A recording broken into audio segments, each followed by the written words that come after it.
Hai, dukung channel ini dengan like, subscribe, dan komen ya.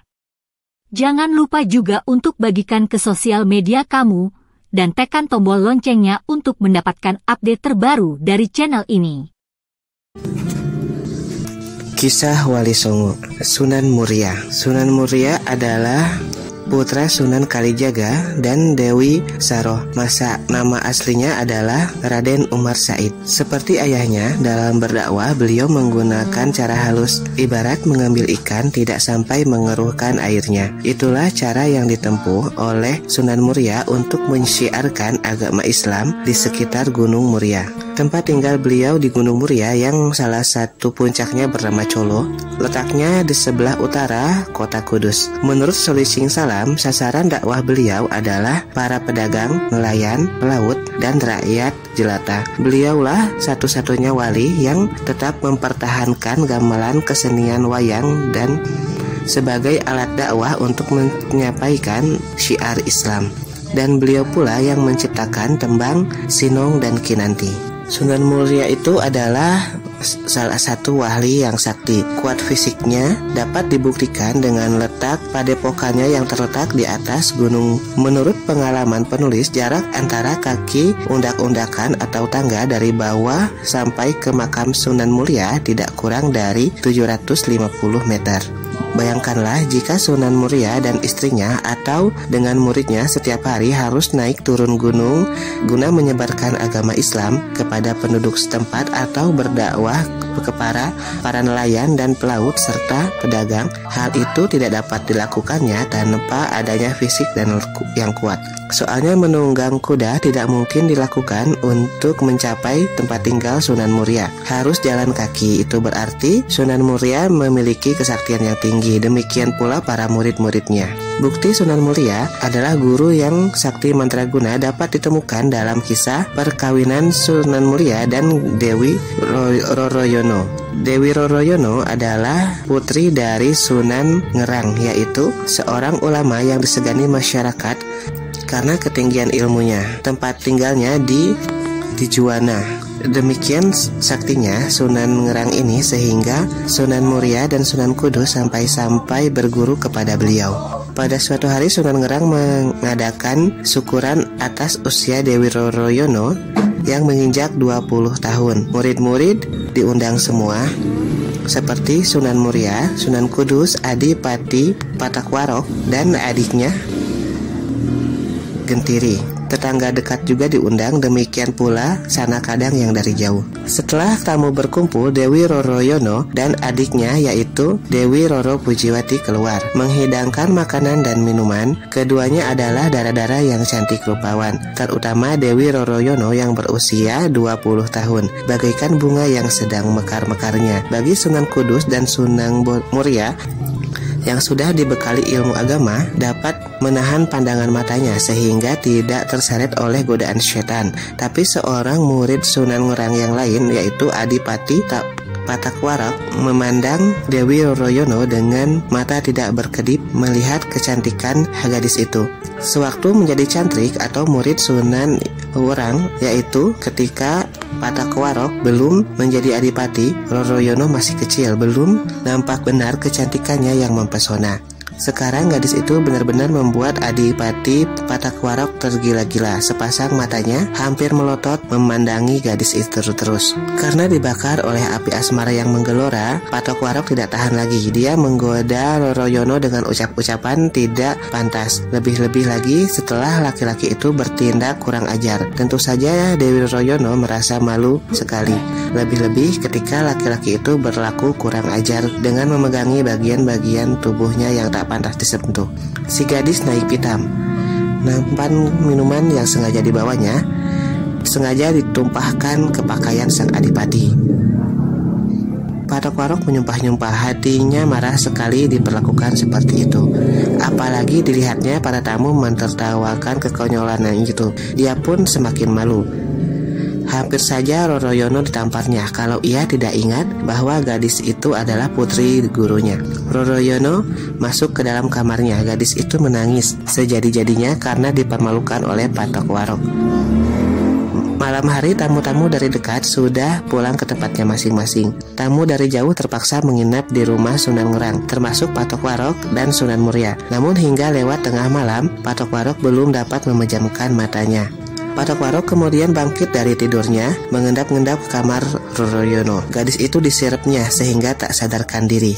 Kemudian melalui genteng, Patok Warok melorot turun dan membawa lari gadis itu lewat jendela. Dewi Roroyono dibawa lari ke Mandalika, wilayah Keling atau Kediri. Setelah Sunan Ngerang mengetahui putrinya diculik oleh Patok Warok, maka beliau berikrar siapa saja yang berhasil membawa putrinya itu bila perempuan akan dijadikan saudara Dewi Roroyono. Tak ada yang menyanggupi sayembara itu. Semua orang telah maklum kehebatan dan kekejaman Patok Warok. Hanya Sunan Muria yang bersedia memenuhi harapan Sunan Ngerang. Saya akan berusaha mengambil di Ajeng Roroyono dari tangan Patok Warok, kata Sunan Muria. Tetapi di tengah perjalanan Sunan Muria bertemu dengan Kapa dan Menteri, adik seperguruannya. Lebih dahulu yang pulang sebelum acara syukuran berakhir. Kedua orang itu merasa heran melihat Sunan Muria berlari cepat menuju daerah Keling. Mengapa Kakang tampak tergesa-gesa? Tanya Kapa. Sunan Muria lalu menceritakan penculikan Dewi Roroyono yang dilakukan oleh Patok Warok. Kapa dan Gendiri sangat menghormati Sunan Muria sebagai saudara seperguruan yang lebih tua. Keduanya lantas menyatakan diri untuk membantu Sunan Muria untuk merebut kembali Dewi Roroyono. Kakang sebaiknya pulang saja ke Padepokan Gunung Muria. Murid-murid Kakang tentu sangat membutuhkan bimbingan Kakang. Biarlah kami yang berusaha merebut di Ajeng Roroyono. Kalau berhasil, Kakang tetap berhak mengawininya. Kami hanya sekedar membantu saja. Demikian kata Kapa. Aku masih sanggup merebutnya sendiri, ujar Sunan Muria. Itu benar, tapi membimbing orang memperdalam agama Islam juga lebih penting. Percayalah pada kami pasti sanggup merebutnya kembali, kata Kapa ngotot. Sunan Muria akhirnya meluruskan permintaan adik seperguruannya itu. Rasanya tidak enak menolak seseorang yang hendak berbuat baik. Lagi pula ia harus menengok santrinya di Padepokan Gunung Muria. Untuk merebut Dewi Roroyono dari tangan Kapak Warak, Kapa dan Kentiri ternyata meminta bantuan seorang wiku ledang di Pulau Seperapat yang dikenal sebagai tokoh sakti yang jarang ada tandingannya. Usaha mereka berhasil. Dewi Roroyono dikembalikan ke Ngerang. Hari berikutnya Sunan Muria hendak ke Ngerang, ingin mengetahui hasil usaha Kapa dan Gendiri. Di tengah jalan beliau bertemu dengan adik Tapak Warak. Hei Tapak Warak, berhenti kau, bentak Sunan Muria. Tapak Warak yang sedang menaiki kuda terpaksa berhenti karena Sunan Muria menghadang di depannya. Minggir, jangan menghalangi jalanku, hardik Tapak Warak. Boleh, asal kau kembalikan Dewi Roroyono. Goblok, Dewi Roroyono sudah dibawa oleh Kapa dan Gendiri. Kini aku hendak mengejar mereka, umpat Patok Warok. Untuk apa kau mengejar mereka? Merebutnya kembali, jawab Patok Warok dengan sengitnya. Kalau begitu langkahi dulu mayatku. Roroyono telah dijodohkan denganku, ujar Sunan Muria sambil pasang kuda-kuda. Tanpa basa-basi, Patok Warok melompat dari punggung kuda. Ia merangsek ke arah Sunan Muria dengan jurus-jurus cakar harimau. Tapi dia bukan tandingan putra Sunan Kalijaga yang memiliki segudang kesaktian. Hanya dalam beberapa gebrakan, Patok Warok jatuh atau terboh di tanah dalam keadaan fatal. Seluruh kesaktiannya lenyap dan dia menjadi lumpuh, tak mampu bangkit berdiri apalagi berjalan. Sunan Muria kemudian meneruskan perjalanan ke Juwana. Kedatangannya disambut oleh Sunan Ngerang karena Kapa dan Gentiri telah bercerita secara jujur karena bahwa mereka sendirilah yang memaksa mengambil alih tugas Sunan Muria mencari Roroyono. Maka Sunan Ngerang pada akhirnya menjodohkan Dewi Roroyono dengan Sunan Muria. Upacara pernikahan pun segera dilaksanakan. Kapa dan Gentiri yang berjasa besar pun diberikan hadiah tanah di desa Buntar. Dengan hadiah itu, keduanya sudah menjadi orang kaya dan kehidupannya serba kecukupan. Sementara Sunan Muria segera memboyong istrinya ke Padepokan Gunung Muria. Mereka hidup bahagia karena merupakan pasangan yang ideal. Tidak demikiannya Kapa dan Gentiri. Sewaktu membawa Dewi Roroyono dari Keling menuju Ngerang, nampaknya mereka terlanjur terpesona oleh kecantikan wanita yang jelita itu. Siang dan malam mereka tak dapat tidur. Wajah wanita itu senantiasa terbayang. Namun karena wanita itu sudah diperistri kakak seperguruannya, mereka tak dapat berbuat apa-apa lagi. Hanya penyesalan yang menghujam di dada. Mengapa dulu mereka buru-buru menawarkan jasa baiknya. Betapa enaknya Sunan Muria tanpa bersusah payah sekarang menikmati kebahagiaan bersama gadis yang mereka dambakan.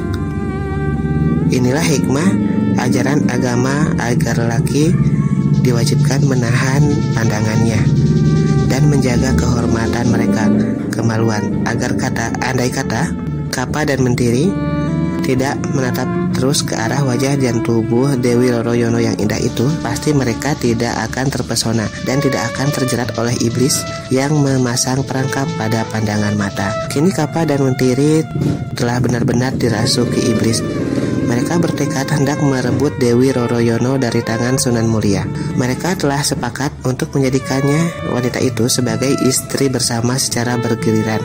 Sungguh keji rencana mereka.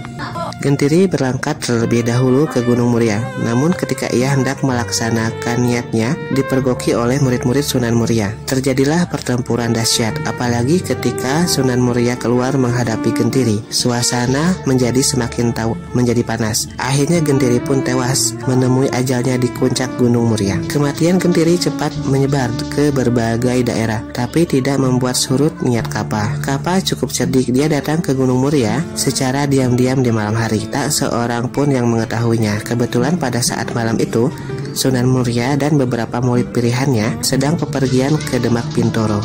Kapa menyerap murid-murid Sunan Muria yang berilmu rendah yang ditugaskan menjaga Dewi Roroyono. Kemudian dengan mudahnya Kapa menculik dan membawa wanita impiannya itu ke Pulau Seperapat.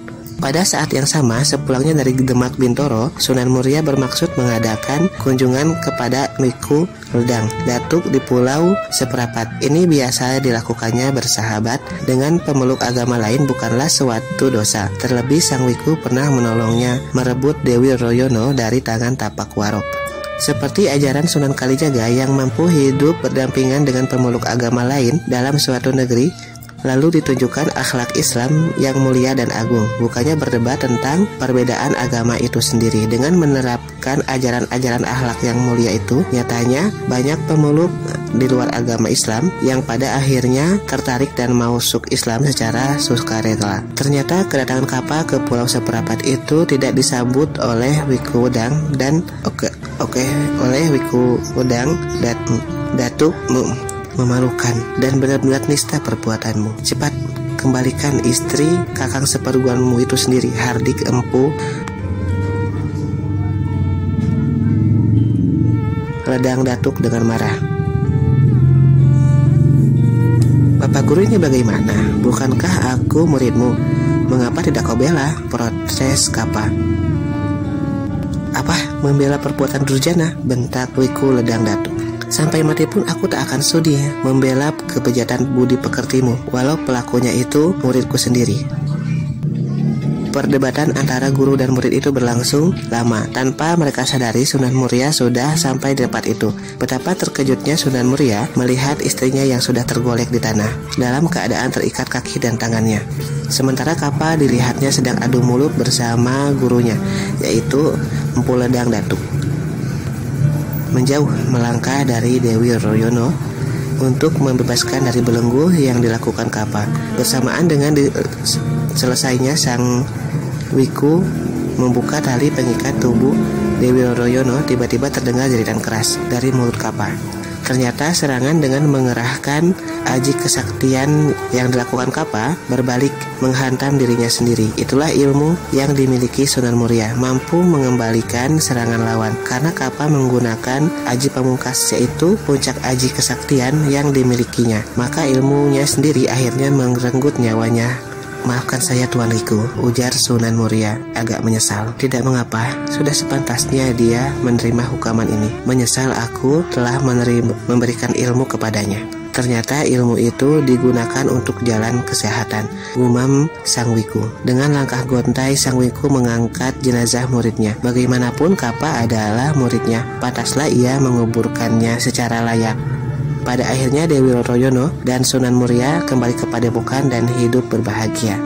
Terima kasih sudah menonton video ini. Sampai jumpa di video-video berikutnya. Sampai jumpa di video-video berikutnya.